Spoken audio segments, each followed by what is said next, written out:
Modern processing of the aloe vera plant ensures that the end result is an ingredient that meets the needs of manufacturers who use it in thousands of products, and is also safe for its millions of consumers.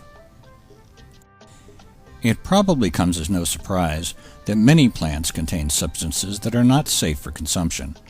It's why we get warnings to keep some plants away from our children or pets.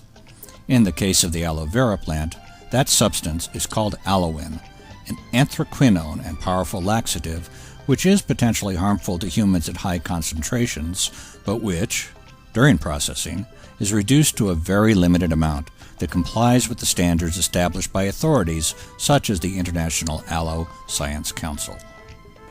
The manufacturing process differs somewhat from company to company, but the end result, safe, high-quality aloe vera products, is the same. Let us show you how that process works at one typical processing facility.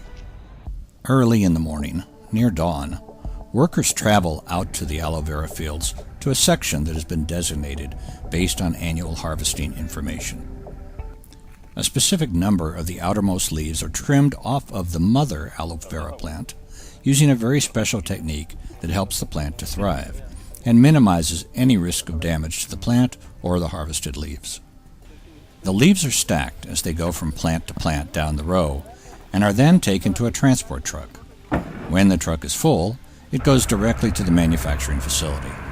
Typically, a multi-stage wash is used to ensure the leaves are clean and ready for processing. From the primary wash, a conveyor belt carries the now clean leaves into the facility, where a purified water spray rinses any remaining sanitizer from the leaves. Aloe vera processing consists of two similar but not identical processes. One whose end product is aloe vera inner leaf juice, and the other whose end product is aloe vera leaf juice. In both cases, the vast majority of the aloin is removed down to parts per million. Aloe vera inner leaf juice is made using the inner portion of the leaf, which is often called the fillet due to its resemblance to a fish. The tip and the spiky ends of the leaf are clipped off by hand, and then that leaf is transferred to the fillet process, where the rind, the thick green outer skin of the leaf, is removed. Once removed, the rind, which contains most of the aloin content, is transported away to be recycled. Now separated from the rind, the inner fillet drops into a collection area where it goes through a grinder that turns it into a mush. It then goes through a pulp extractor, somewhat like a juicer, and the material is filtered so that the majority of insoluble fiber is removed. At this point, the aloe vera leaves are a semi-refined juice, which is heated up and otherwise treated to make it less viscous. The next step involves adding two processing aids to the juice, activated carbon and diatomaceous earth, for the purpose of further reducing the aloin content.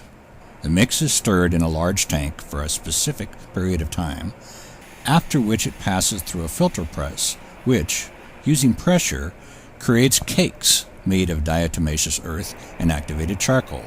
This traps the anthraquinones, the aloin. The aloe vera processing industry has developed tests, both qualitative and quantitative, to ensure that aloin content has been sufficiently reduced. One qualitative test is the color of the juice. It loses color as aloin-containing compounds are removed, which is why this process is often called decolorization. Quantitatively, at the end of the process, following pasteurization, samples are taken and tested for aloin content. All responsible manufacturers ensure that the levels meet or exceed the standards established by the International Aloe Science Council. Once the aloe vera inner leaf juice has reached this point in the process, preservatives may be added to produce a single-strength finished juice, or it may be further processed depending on the intended end use. Aloe vera juice concentrates are made by rapid removal of some of the water via various technologies, or the water may be removed to make an aloe vera inner leaf powder. Now, remember we said that there are some differences in the processing of aloe vera inner leaf juice versus aloe vera leaf juice? For the aloe vera leaf juice, which is made using the entire leaf, everything in the process is the same except for the part where the rind is removed. Instead, the entire leaf is ground into mush. The rest of the process, which removes the vast majority of the alloin content, is the same.